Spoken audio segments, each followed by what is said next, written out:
I didn't even realize the amount of times that we have made videos this season regarding Boston and regarding Vancouver.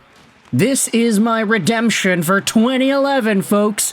Yeah, that's exactly it. I'm going out here and talking about Vancouver stuff and being all snarky about it because today what we are doing is we're going over to some Boston Bruins trade ideas, as well as talking about whether or not there is a Vancouver Canucks player that the Bees could bring on to their team. Now, the funny part is we've made so many videos about Boston, Vancouver, from the numerous Elias Lindholm and Nikita Zadorov updates to Jake DeBrusk trolling Bruins fans on Instagram the other day. But in this video, we're taking two separate ideas, combining them into one, and also talking about a little bit of a collaboration here, because today we are talking about one of the most ridiculous trade ideas that we could see out there in the media sphere right now, and it comes to us via The Athletic. Take a look at this article. It was published on November 11th, 2024 on... Okay, I was going to say the New York Times. It's The Athletic here. But this is your NHL trade board. And if you take a look at the NHL trade board, you will see a very distinct name on the very front of the piece. Yeah, the image has Brock Nelson of the New York Islanders, Taylor Hall of the Chicago Blackhawks, and one Brad Marchand of the Boston Bruins, the captain of the team. He is listed on the Athletic's top targets trade board. And this is pretty huge.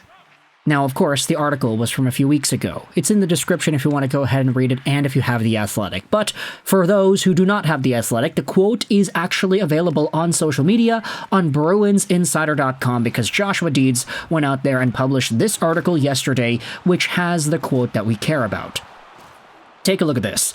Chris Johnston wrote about Brad Marchand, saying that this is not a player we expected to find on the trade board, even if he is currently playing out the final year of his contract. But, as a league source noted this week, I don't think anyone in Boston thought this is where they'd be at.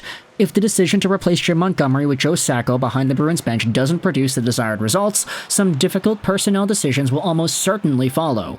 Marchand has had a slow start to the season after a summer during which he went under surgery multiple times, but he remains a high-end winger who can contribute offensively, kill penalties, and yes, get under an opponent's skin.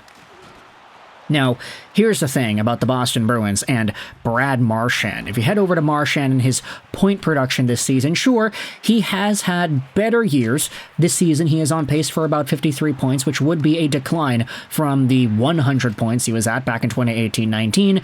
And even the other seasons he had, like last year, he had 67 points. The year before that, 67 points. The year before that, 80 points. And then the year before that, he had 69 points in only 53 games played. So Marchand has been a consistent above to near point per game performer for a good chunk of his career, but this season, in his second year as the captain of the Bees, he is on pace for a much lower production rate. Now, the thing is, ever since Joe Sacco was put into the head spot of the Bees and their coaching situation, they have started to win games.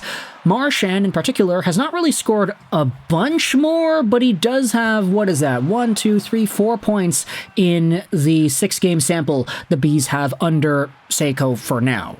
That's not amazing, but it's not terrible. So Marchand has been slowly getting his numbers back up into the right spot that you need it to be if you wanted to see the best production possible out of this guy. Whether or not that means he is exempt from a trade, though, that remains to be seen. Marchand right now is making $6.125 million a year until the end of this season at 36 years old, 5'9", 176 left-handed winger. And ultimately, if you wanted to talk about what his potential could be long-term, yeah, I have no idea. Like, the guy's 36, who knows how long the next contract he is going to sign is going to be. Like, if he signs a 4-year deal, which takes him until he's 40, is that something that anybody would realistically think about? If he signs a 2-year deal or a 3-year deal or a 1-year deal, does he go the 1-year deal route over the next few years until he's ready to lace him up? Who really knows if that's possible here? And who really knows how much a team would desire what it is Marchand brings to the table if he continues to slow down in points? Now, that is probably not going to happen. I think he and a lot of the other Bs are going to start getting their act together once that coaching change was executed. Look, for my sake, I need this to happen. I have Jeremy Swayman on my fantasy team, and everybody has been clamoring about how Nikita Zadorov might be a Canucks trade target. It's in everybody's best interests if the Boston Bruins start to play well again. Thank you very much. And for Brad Marchand, he is definitely in that conversation as well. It'd be difficult, I would say, to think about him even getting traded, but hey, if it's Chris Johnson on The Athletic going out there and saying that it's not impossible, that it would be something that we have to at least consider depending on the situation in Boston and how his overall play is going to continue to go, then we just gotta go out there and say, maybe. What about it? Now, on the same topic of guys that are smaller wingers with bite to their game, I wanted to talk about an article that I saw on the Hockey News written and published by Michael DeRosa. This was from yesterday, and it was published on the Boston Bruins portion of the Hockey News website. The Bruins should target an interesting Canucks forward. The Bruins should consider making a push for this guy, and of course, you saw it in the title, you saw it in the thumbnail. Last Friday, NHL insider Kevin Weeks reported that the Vancouver Canucks and forward Nils Hoglander have been generating trade interest. He specifically mentioned that the Caps, the Penguins, and the Blue Jackets are among the clubs interested. While Weeks did not mention the Boston Bruins as one of the team's links to Hoglander, the original 6 clubs should consider targeting the Vancouver Canucks forward.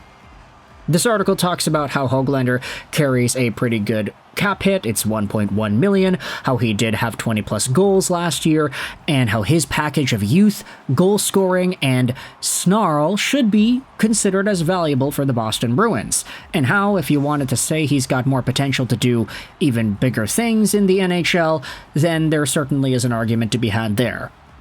And honestly, I'm thinking about it like this. If you consider Marchand out and Hoglander in, you're kind of getting a really similar player there in Boston. Now, I'm not insinuating at all that it's going to be Brad Marchand for Nils Hoglander. Like, Marchand's not coming to Vancouver, folks. Don't worry. That's never going to happen.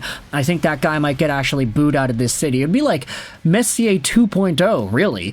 Like, not saying that Brad Marchand would be as terrible as a leader as Mark Messier was with the Canucks, but think about it. Mark Messier defeated the Vancouver Canucks as the captain of the Rangers in the 1994 Stanley Cup Final. Then he got sent over to Van, and he ruined the franchise. Brad Marchand was a part of the 2011 Cup Final team that beat the Vancouver Canucks. He wasn't the captain, but he was there. He's the captain of Boston now, though. And if he were to get sent over to Vancouver, we might see ourselves a similar riot on the day that we saw the Vancouver Canucks lose Game 7 at home. Okay, that was maybe a little bit too far gone. But still, this is not an idea that I think is going to work. But for Boston, if you think about having a Marchand trade, sending him out and getting Hoglander back in, I think everything that you expect out of Brad Marchand, Hoglander can bring too. It's just a question as to whether or not you'll get that consistently, and if Hoglander will actually deliver on those promises. At his best, he can be a snarly, under-the-skin type agitating, forechecking winger with really good skill. He can score the Michigan goal. He hasn't yet at the NHL level, and he can get himself into proper spots to pot in those even strength goals. Brad Marchand, I think, has a little bit better of a playmaking edge to his game than Hoglander does, and I think, okay, Marchand is kind of better at everything than Hoglander is right now, but ultimately, Marchand does have like 15 years on Hoglander, so that certainly is an aspect that you have to think about. At the Boston Bruins, in their quest of rebuilding the youth, might actually be interested in a guy like Hoglander if they were to want to get a guy that was in that same Brad Marchand type of mold. You already have Fabian Lysell in your system who can provide similar traits. If you have Hoglander and Lysell on the same team, on the same line, then oh boy, other teams in that Metro Division better watch out, because that line, that combination of guys is just going to be terrifying to play against. So let me know your thoughts in the comment section below. Firstly, about the idea of Brad Marchand getting traded away from Boston. Do you think this is possible? The folks over on The Athletic went out there and discussed it as a possibility here. And do you think Nils Hoglander should be a target of the Boston Bruins as well? Articles will be linked in the description, the Athletic piece as well as the Hockey News piece. But for now, let me know your thoughts in the comment section below. I hope you enjoyed this video. Sign on, and bye.